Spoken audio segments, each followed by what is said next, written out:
Occult Feminism, The Secret History of Women's Liberation, Chapter 6, Theosophy, the Golden Dawn, and Co-Freemasonry. The impact of Theosophy on feminism cannot be overstated. Even though most regular Americans probably haven't heard of it, Theosophy was the perfect bridge from the radical reformers who embraced spiritualism in the first half of the 19th century to the New Age religious movements of the 20th century. It brought the world's oldest religions together, attempting to combine them with newly burgeoning science and anthropology, but also with transcendentalism and mysticism.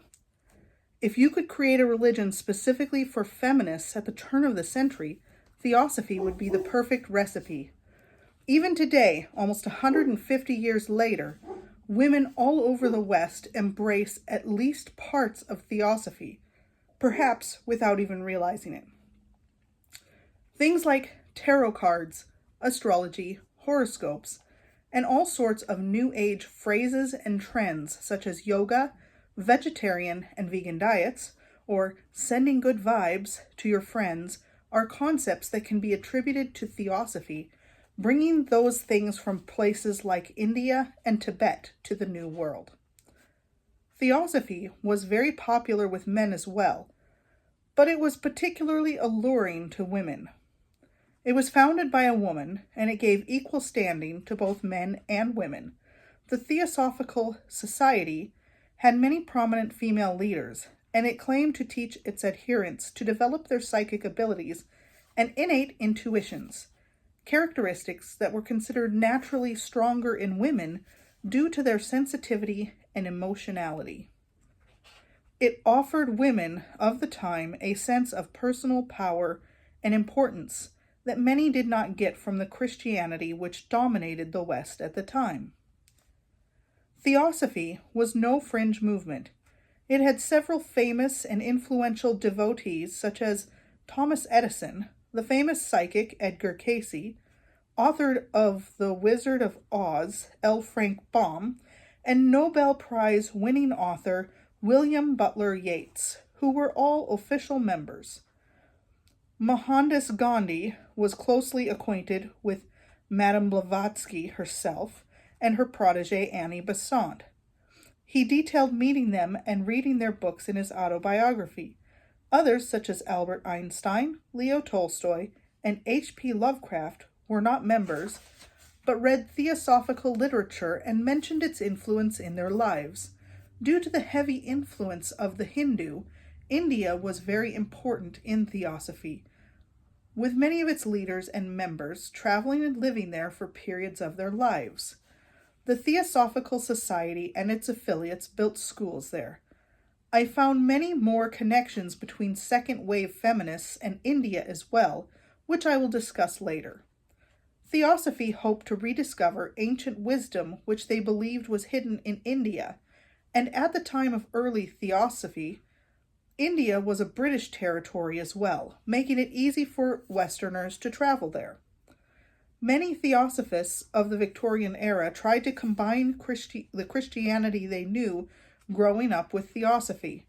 Since Theosophy takes bits and pieces from all major religions, this was not a conflict according to Theosophy, but it is very much a conflict according to Christianity, which allows no other gods and no other paths to salvation besides Christ.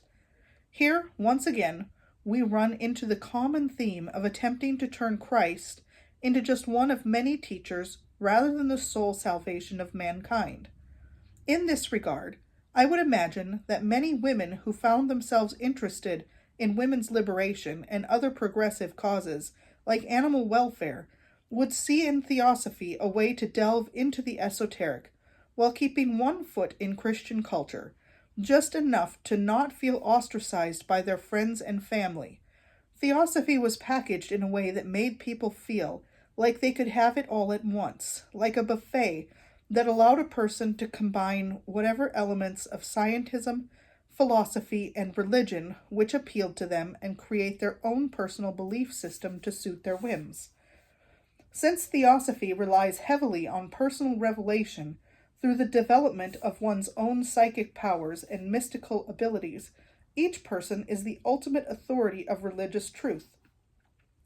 Here we find a link between Protestantism and Theosophy that can explain how it became so popular so quickly in the West, since the radical reformers had already developed the idea of personal revelation and personalization of religious truth within Christianity. Theosophy was also an easy leap from Roman Catholicism, which had already developed links between it and esoteric traditions such as Rosicrucianism and Freemasonry via the Knights Templar. This is not to say that mainstream Christians from either Protestant or Catholic backgrounds would approve of Theosophy, only that with each deviation away from Orthodox Christianity, elements of esoteric thought crept into Christianity that made it possible for many Christians to be more easily deceived by Theosophy, and the many occult schools which developed in connection with it. Feminists were drawn to the occult specifically because of its rejection of patriarchy and the possibility for women within the occult to gain power and status. It should come as no surprise, then, that we see so much crossover between women's liberation activists and the Theosophical Society and associated groups, such as the Hermetic Order of the Golden Dawn. The Golden Dawn was founded in 1888 by a group of Kabbalists, Rosicrucians, Theosophists, and Freemasons for the purpose of developing ceremonial magic in the Western occult tradition.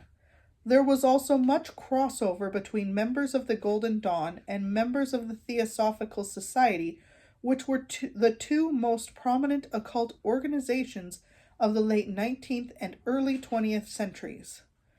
Mabel Collins was one such woman.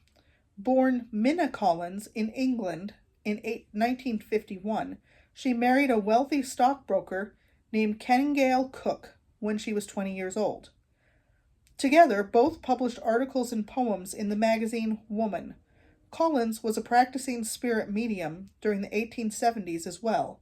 She became acquainted with H.P. Blavatsky's work through a neighbor and joined the London chapter of the Theosophical Society in 1884. Her marriage was apparently boring and unhappy, and the couple separated in 1885, but remained married until Kenningale's death in 1886. Mabel Collins was famous for writing 46 books on the occult.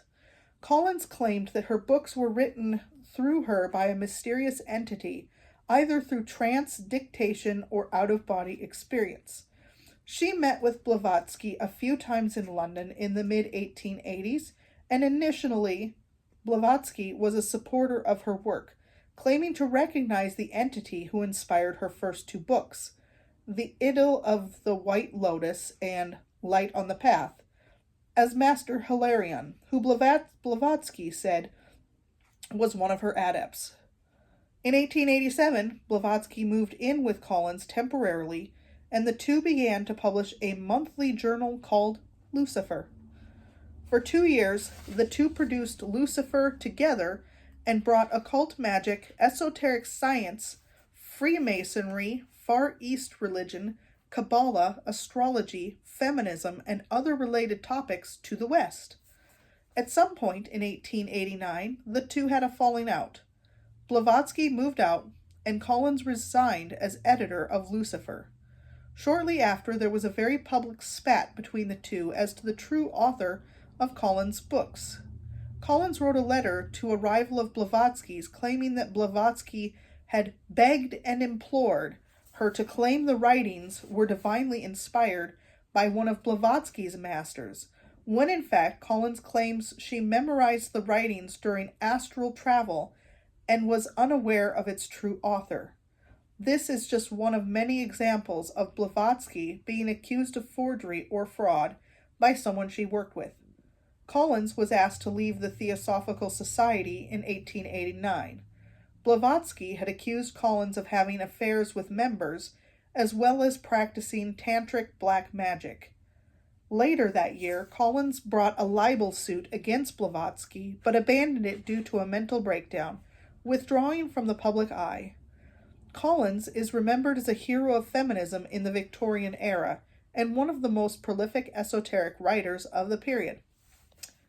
Another famous suffragist who hung out in London's occult scene around the turn of the century was Florence Farr. Farr was a popular theatre actress in London's West End, an occupation which was considered somewhat scandalous in the Victorian era. Her circle of friends and collaborators is a veritable who's who of the occult. She was a very outspoken feminist and one of the more progressive activists of her time. She had one disastrous marriage to a fellow actor, which ended in divorce, but she had affairs with many prominent men in Theosophy circles, including an alleged affair with fellow occultist Aleister Crowley, often called the wickedest man in the world by the British media. Florence Farr was a muse for George Bernard Shaw and W.B. Yeats and other famous intellectuals and writers from the Bohemian scene in Bedford Park. She was also lovers with both. Shaw and Yeats saw her as the embodiment of the New Woman, a feminist ideal which emerged in England around this time. The New Woman was sexually liberated, independent, and career-oriented. This ideal defines feminism to this day and had a major impact on the spread of first-wave feminism. John Todhunter, a Golden Dawn member and friend of Yeats, wrote a play starring Farr as a priestess who summons a goddess to exact revenge on her cheating boyfriend. This performance made her the star of many plays written by Shaw with her in mind, portraying her as this new kind of liberated woman. Yeats initiated her into the Isis Urania Temple of the Order of the Golden Dawn in 1890. Farr became a student of occult magic at the temple, and soon a teacher.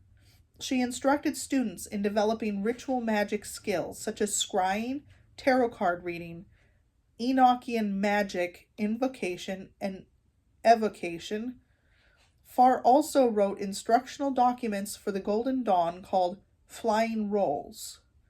In 1897, Farr became the leader of the English lodges.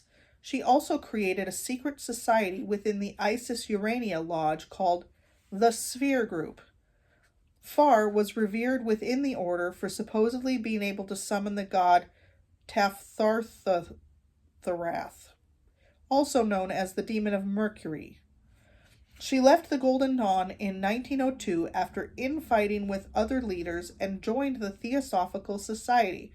For the next few years, Farr wrote articles on women's liberation and ancient Egyptian religion for a journal called The New Age. Farr was a true occult feminist.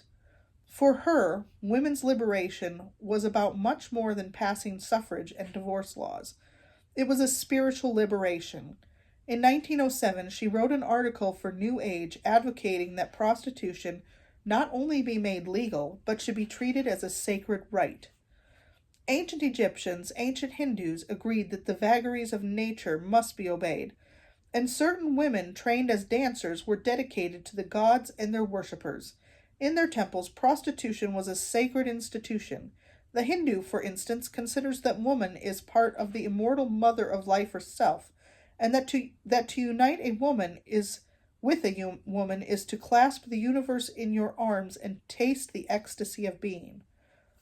Farr was also profoundly anti-Christian. In her book Modern Woman, Her Intentions, she writes, "The lowering of their women's status occurred when the white races adopted the Assyrian Semite scriptures. The Christian religion brought us that curse cowering behind its gospel of glad tidings."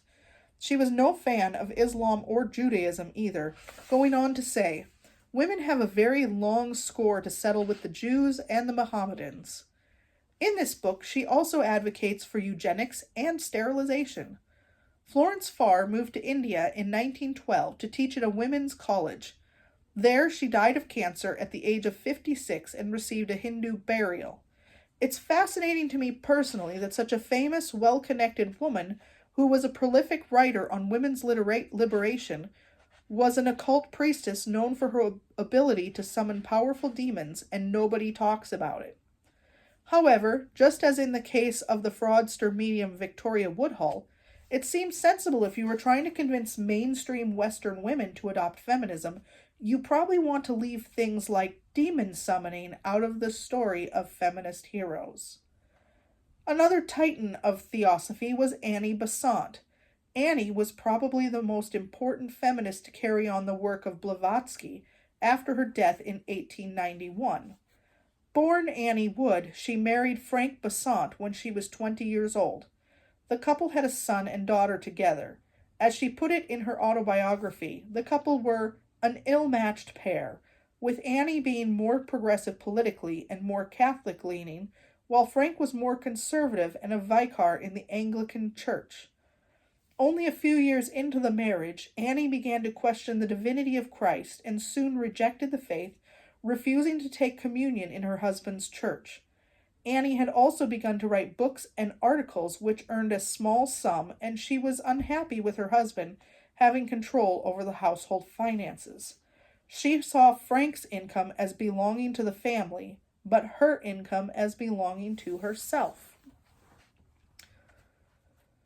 She legally separated from Frank after 6 years of marriage, taking their daughter with her and receiving a small allowance from Frank. She began to write a column for a newspaper published by the National Secular Society in England, of which she was a member. She advocated for secularism, socialism, birth control, and feminism. She also attacked the Church of England and advocated for a secular state. The Pall Mall Gazette asked her to review H.P. Blavatsky's book, The Secret Doctrine, in 1889. This led to a meeting with Blavatsky and her subsequent conversion to Theosophy and membership in the Theosophical Society. Besant distanced herself from socialism and abandoned secularism upon finding Theosophy, and became a devoted student of Blavatsky. Like Mabel Collins, Besant became a co-editor of Lucifer with Blavatsky, and also moved Blavatsky in with her. Besant began developing psychic abilities with fellow Theosophical Society member C.W. Ledbetter. Together they wrote 2 books, Occult Chemistry and Thought Forms, about their psychic experimentations.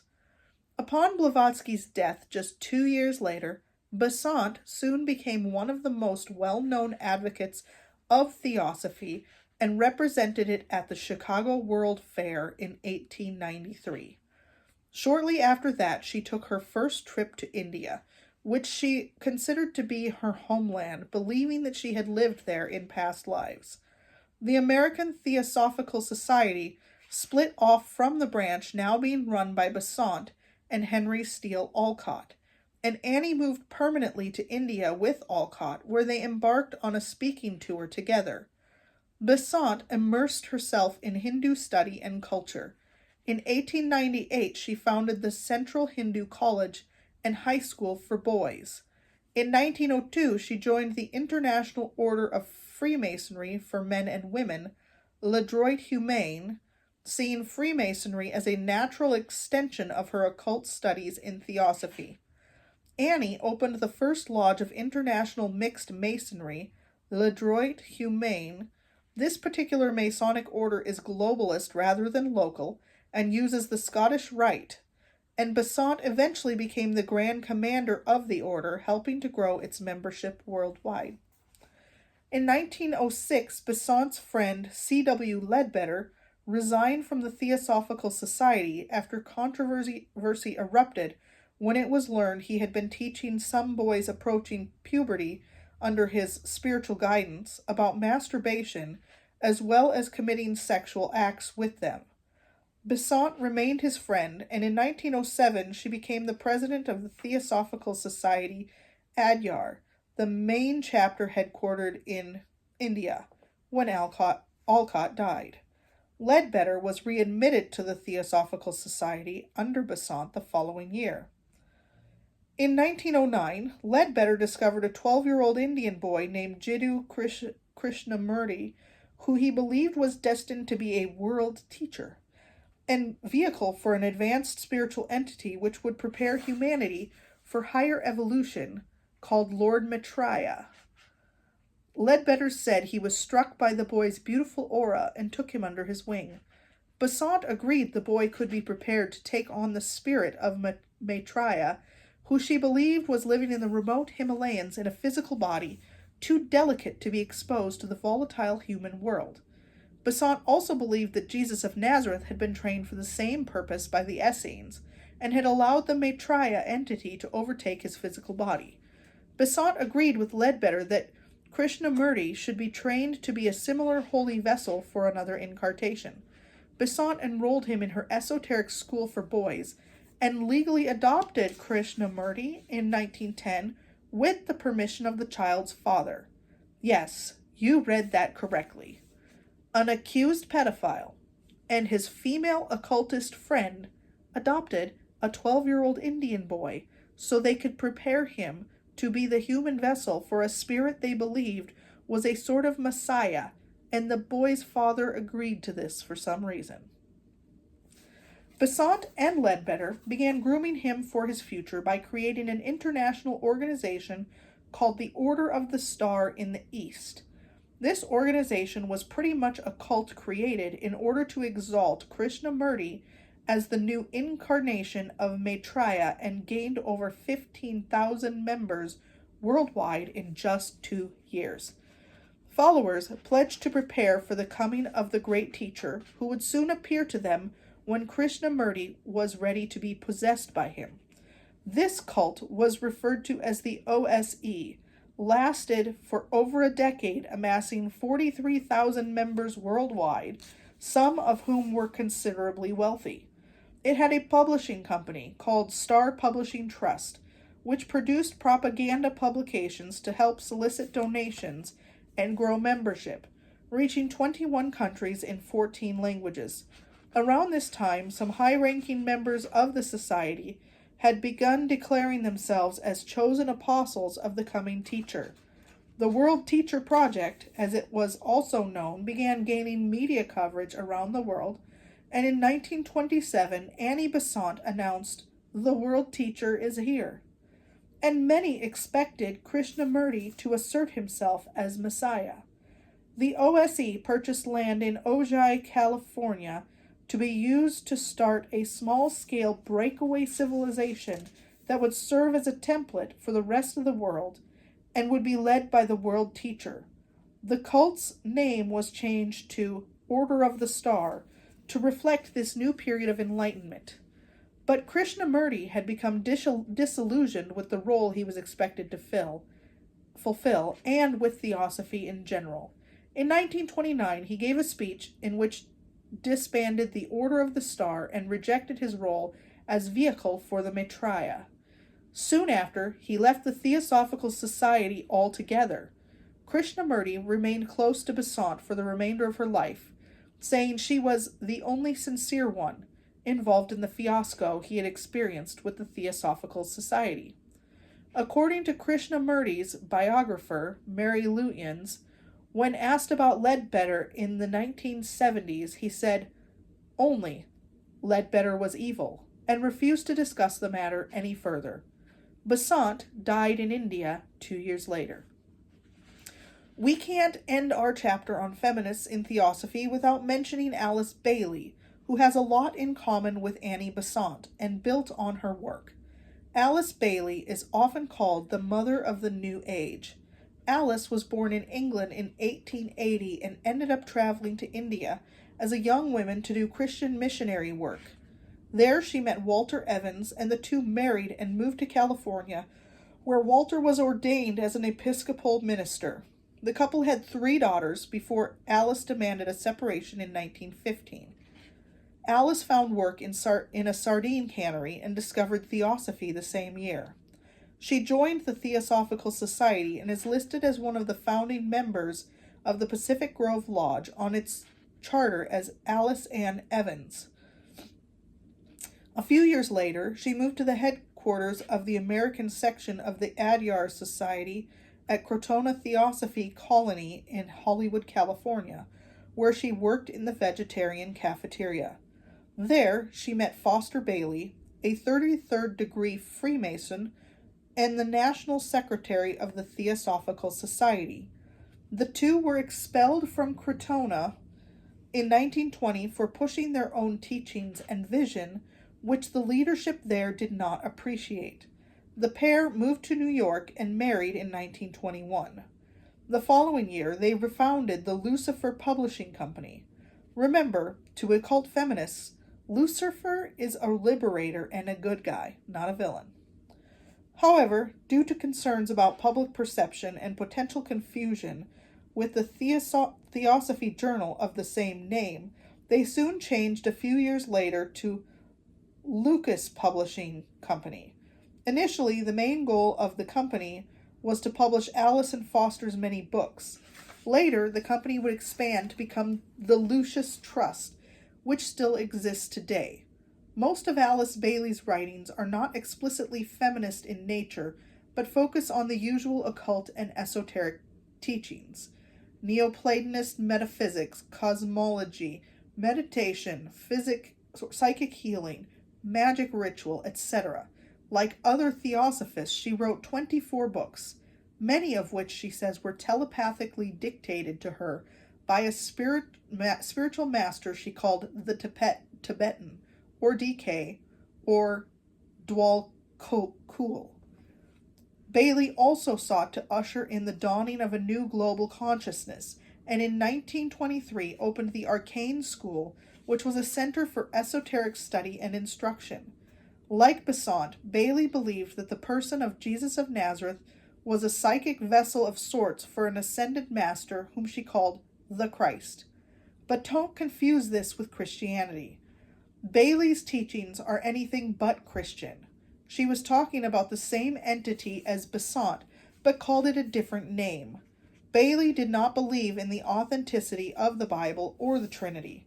Instead, she agreed with Bailey that this messianic entity would return in another vessel who would be a student of the occult, and that this entity would usher in the Age of Aquarius. Bailey did not invent the term New Age, but she was instrumental in popularizing it. In 1934, Bailey wrote a book called The Externalization of the Hierarchy. On a personal note, I have to say that I find Bailey's writing to be the most annoying of all the feminist and occult literature I have read. She tends to repeat herself and include an obnoxious number of bulleted lists in her writing, but this book was what helped make her connection to the United Nations, so it is one of her most important if you can get through it. She describes the hierarchy as a name covering the working disciples of all degrees. Bailey explains how the hierarchy has been in the process of approaching humanity on the physical plane, and that they will unite with humanity and heal the world in this coming new age. She writes about the First World War, the rise of communism, and other events of that time being signs of this merging. Esoterically speaking, on a point of contact, a moment of spiritual intercourse is imminent, and out of that moment a new world can be born. The basic idea of the book is that all religions, governments, and consciousnesses of the planet must be blended into one and unified.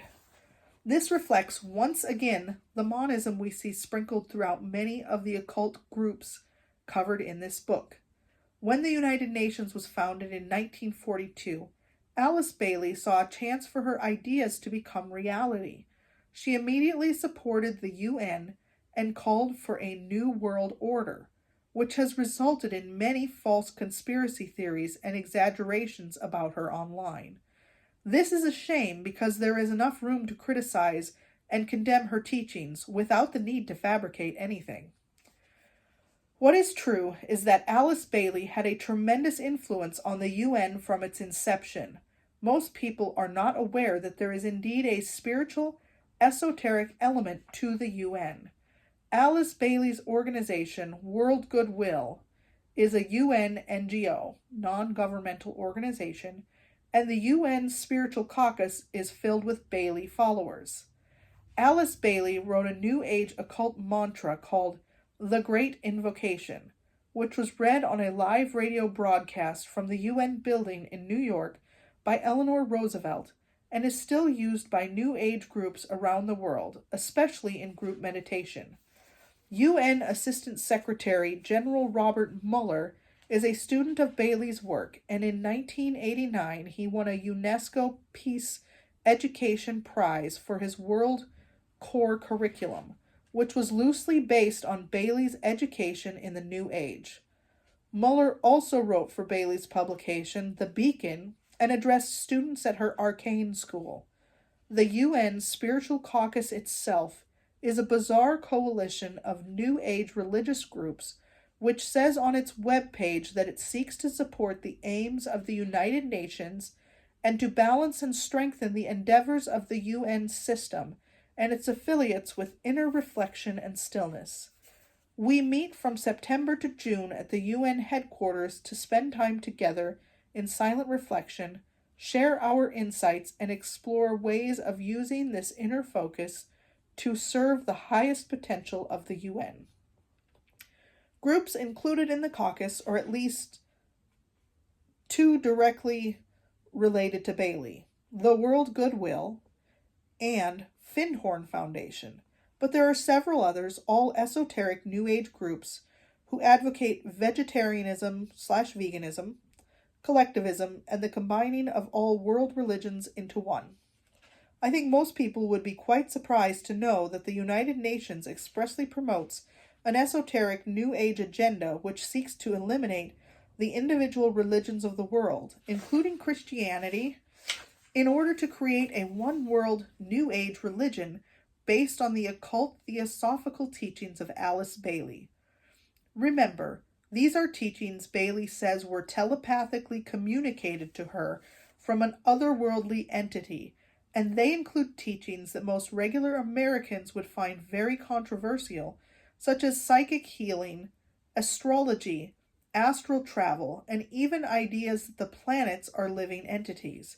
If you find this hard to believe or think I'm exaggerating, you can visit spiritualcaucasian.org and see for yourself. The establishment of these NGOs will be particularly important to the funding and spreading of feminist ideology, as you will see in the next few chapters, and it began here with Alice Bailey and the United Nations. While Alice Bailey may not have written books specifically on women's liberation, she is an important figure who influenced many women who did directly impact feminism, and she was a central figure in bringing the New Age to America, which had spawned the revivals of paganism, witchcraft, and other occult religion we see rising in popularity today. You may have noticed that each of the Theosophists discussed in this chapter claimed that their teachings were given to them by enlightened spiritual entities from another realm by some means of telepathy or psychic communication. In my estimation, there are only three possible explanations for this. The first and most obvious explanation is that they are lying, in which case they're all frauds. The second possibility is that they were all mentally ill, which seems unlikely for the most part, given that these people were so highly productive and able to travel, organize, and achieve a lot in their lifetimes.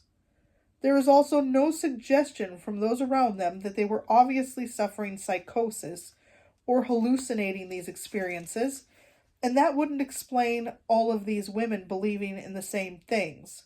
The third possibility is that these women were indeed engaging in contact and cooperation with some type of entity, which begs the question, what kind of entity and what was their motivation?